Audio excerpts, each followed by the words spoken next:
మనం చేసేటువంటి పాపాలను క్షమించి మళ్ళీ మళ్ళీ కరుణించడానికి మనకి భగవంతుడు సిద్ధంగానే ఉన్నాడు. అసలు భగవంతుడు అంటే అర్థమేది?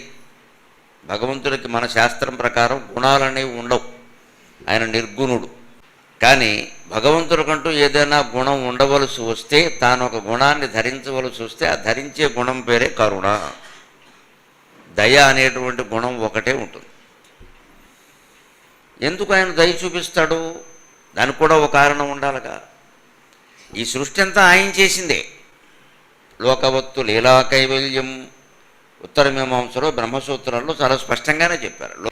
ఈ లోకాన్ని భగవంతుడు ఎందుకు సృష్టించాడు అంటే, రమణ మహర్షి కూడా చెప్పిన సమాధానం ఏంటంటే, చిన్నపిల్లాడు ఆట ఎందుకు ఆడుకుంటున్నాడు అన్నాడు. ఆనందం కోసం అన్నాడు. ఆయన అందుకోసమే అన్నాడు.